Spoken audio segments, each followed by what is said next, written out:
تو نبی کریم صلی اللہ علیہ وسلم، صحیح بخاری کا واقعہ ہے نا، صحیح بخاری میں مذکور ہے، آپ صلی اللہ علیہ وسلم پوچھتے ہیں عبد الرحمن لگتا ہے شادی کر لی.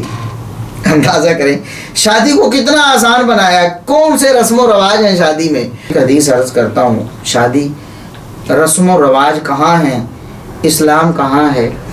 ایک عورت، صحیح بخاری صحیح مسلم کا واقعہ ہے، ایک عورت آتی ہے، آ کر کہتی ہے اللہ کے رسول میں اپنا آپ کے سامنے ہبہ کرتی ہوں. یہ نبی کریم صلی اللہ علیہ وسلم کا خاصہ تھا، عورتیں اپنا آپ ہبہ کر سکتی تھیں، یعنی آپ کو شادی کے لیے پیش کر سکتی تھی. آپ صلی اللہ علیہ وسلم نے شادی نہیں کرنا چاہی، نظر کو جھکا لیا. صحابی بیٹھے ہوئے تھے پاس، عرض کرتے اللہ کے رسول لگتا ہے آپ کا ارادہ نہیں، اگر آپ نہیں کرنا چاہتے تو میری کر دیں، میں نکاح کے بغیر ہوں، شادی کرنا چاہتا ہوں میری کر دیں.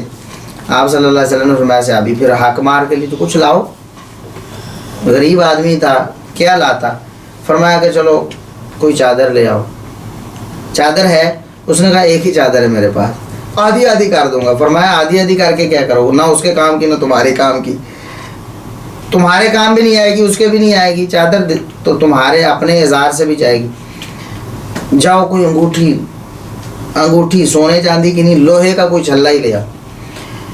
وہ بیچارہ اتنا غریب تھا، لوہے کے چھلے سے بھی، وہ بھی ڈھونڈنے سے اس کو نہیں ملا. معذرت کی اللہ کے رسول لوہے کا چھلا بھی نہیں. اچھا فرمایا قرآن آتا ہے، قرآن کی کچھ صورتیں، عرض کیا اللہ کے رسول ہاں فلاں صورتیں آتی ہیں. فرمایا جاؤ قرآن کی یہ صورتیں پڑھا دو. فقد ملکتکھا بما معک من القرآن، فقد زوجتکھا بما معک من القرآن. بہت سارے الفاظ اس بارے میں آئے. جاؤ تمہیں یہ اس عورت سے تمہاری شادی کی، تمہارا نکاح کر دیا، اس قرآن کے عوض جو تمہارے پاس ہے قرآن پڑھا دینا. کتنی چند لمحوں میں شادی ہوگی. کوئی رسم ہوئی، کوئی رواج ہوا، کوئی جہیز کا مطالبہ، کوئی لین دین، کوئی لمبی چھوڑی بارات، کچھ بھی نہیں. اسلام نے تو شادی اتنی آسان کی، اور ہم نے کتنی مشکل کر دی. اتنے لوازمات، اتنی رسمیں، اتنے رواج ڈال دیے کہ شادی کرنے کا کوئی نوجوان سوچے کیسے. اس سے پہلے کہتا ہے میں اپنے پاؤں پہ کھڑا ہو جاؤں، سٹینڈ ہو جاؤں گا، مجھے ملازمت مل جائے گی، گھر بنا لوں گا، یہ کر لوں گا، وہ کر لوں گا. لڑکی کہتی میری تعلیم مکمل ہو جائے گی، میں کسی جاب پہ لگ جاؤں گی، یہ ہو جائے گا، وہ ہو جائے گی. یہ سارے معاملات جو ہیں اسلام میں ان کی کوئی اجازت نہیں ہے. اللہ تبارک و تعالی ہمیں نکاح کو آسان کرنے کی توفیق عطا فرمائے. اور نبی کریم صلی اللہ علیہ وسلم نے وہ جو ارشاد فرمایا وَتَزَوَّجُوا النِّسَاءَ فَمَن رَغِبَ عَن سُنَّتِي فَلَيْسَ مِنِّي.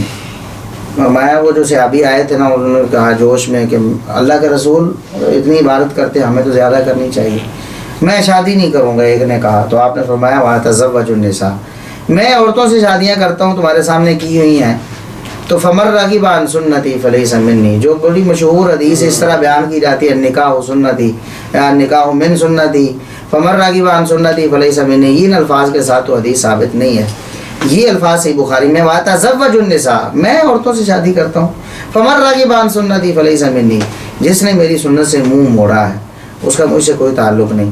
یعنی جو شادی کو سمجھے یہ کیا کوئی ضروری نہیں شادی کرنا، کیا کرنا شادی کر کے جی، مطلب اس اسلام کے حکم کو ہلکا سمجھتا ہے، اس کو کوئی اہمیت بے وقت کرتا ہے. فرمایا اس کا مجھ سے کوئی تعلق نہیں.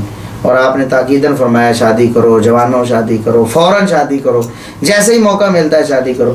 اور ہم نے موقع گنوا کر کے اس کو سالوں سال تاخیر اور ان رسموں اور ان رواجوں کی وجہ سے جو خود اسلام کے سراسر منافی، اسلام کے منافی ہیں. جہیز کا معاملہ دیکھ لیں، ولیمے پہ لمبے چوڑے اخراجات کا معاملہ دیکھ لیں، اور باقی جتنے یہ مہندی ہے اور یہ منگنی کرنا ہی مشکل ہو گیا.